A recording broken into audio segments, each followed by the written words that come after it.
Welcome to the University of Life Writing Center.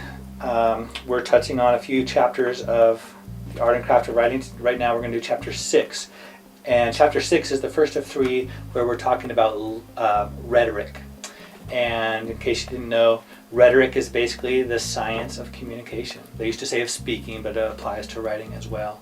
And it originated back in Athens, and they'd have the Senate, and the citizens would take turns going there and debating. And they figured if you could nail these 3 elements of your delivery, of your presentation, then it's a good presentation, and it will probably be at least more successful. So that's what they are: logos, pathos, and ethos. Anyway, logos sounds like logic, right?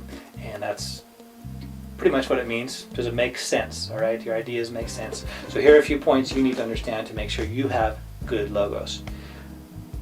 By the way, don't say things like, if you're doing a report on some article, don't say, the article had logos. Well, of course it had logos, or pathos, or ethos, right? But is it what's the quality of it, right? So be more specific, like it had good logos, it had clear or cogent or whatever you want to say about it. Okay, so the question to ask about your logos is, are my ideas clear, sound, and supported? So first thing you need to understand is an argument. An argument goes like this. It has three parts. The first one, and you don't always have to mention all 3 parts, but you need to consider and make sure that you have a solid argument. First one is your claim. What is it that you're asserting? What are you saying this is so? Turns out that technically everything you say, except for 2 things, are claims.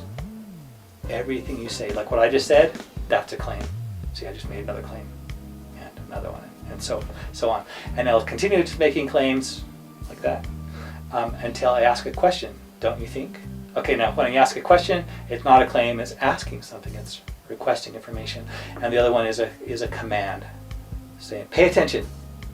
See, that's not claiming something is, it's giving you directions. So claims can be, let me give you an example here from the book. Emotional abuse and neglect of children can be equally or more devastating than physical abuse. Okay, you just said something is so. Here's another one.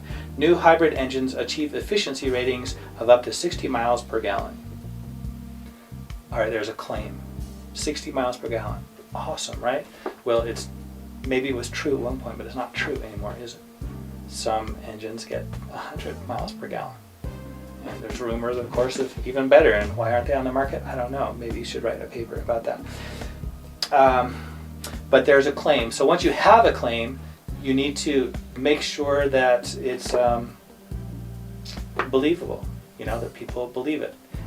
Hopefully it's a true claim. And to make sure people believe it, what you do is you support that claim. And there are different ways you can support it. You can give a fact, a quote, a statistic, like quote General Motors and saying they did these studies and it gets 60 miles per gallon. Okay, so now you just quoted some expert who actually measured it, and that's like supporting it. And just because someone gives evidence and statistics, of course, doesn't make it true, right? You need to evaluate that, like everything about it. Where did it come from? Was it from a reliable source? How recent is it? Did the author of that statistic have conflicting, interests?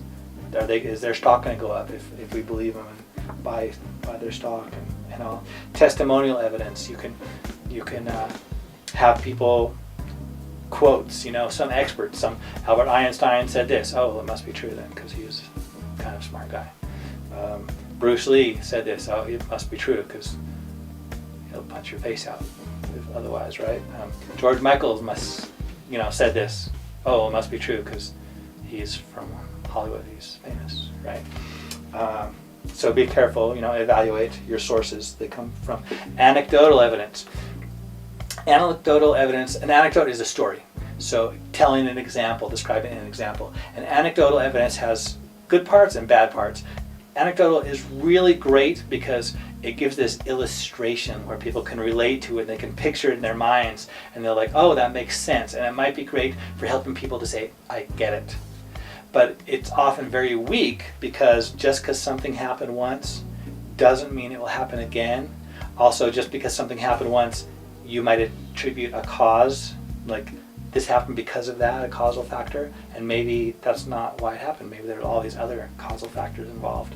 So don't rely on anecdotal evidence to prove things necessary, but use them to illustrate.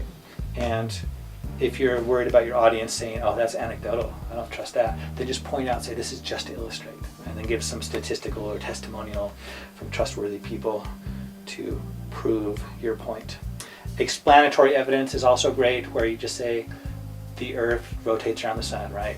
And just kind of explain it, and then they look around and say, oh yeah, that does make sense, I get it. And that's great.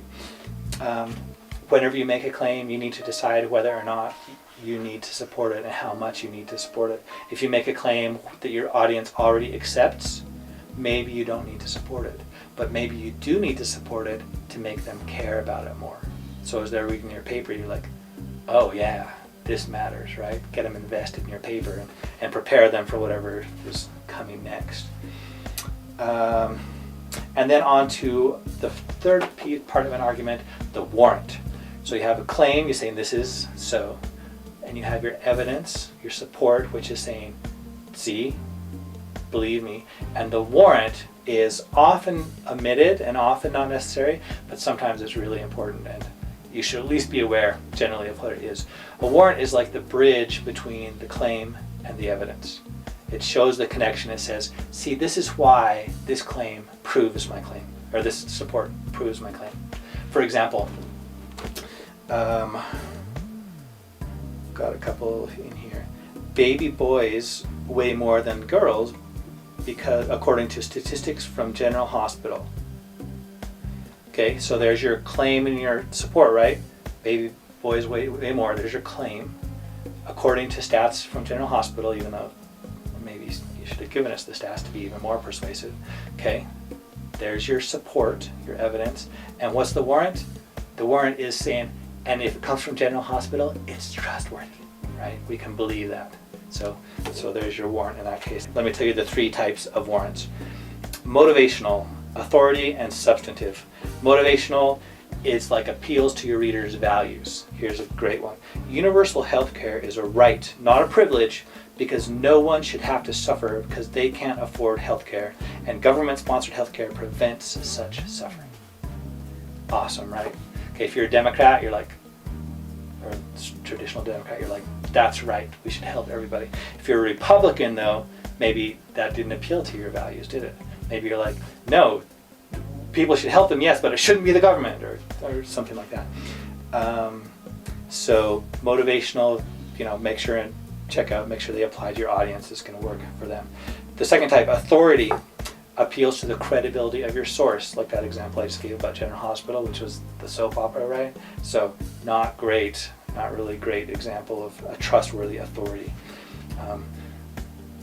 George Michael, the other example I mentioned, not the greatest. I mean, if he's talking about his music, great, here's the authority.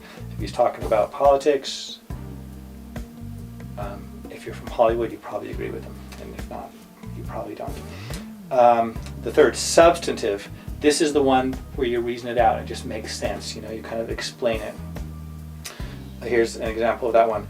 Boys are more prone to violence than girls, just like gorillas. And since humans and gorillas are very similar genetically, the comparison fits. That kind of makes sense. I mean, if you went into more details like testosterone and how that makes people aggressive, that would be a little better support for that, wouldn't it? But that's the basic idea. Sometimes you can have your warrant can be implied, like you can just trust people or can get it, but sometimes if they're not really believing your support, your evidence, maybe you should actually spill it out. So all right, so there's what a claim is made of, and that's what I'm going to talk about for logos. And you can go to this web page and find more information and some examples and exercises, and also in this book, The Art and Craft of Writing.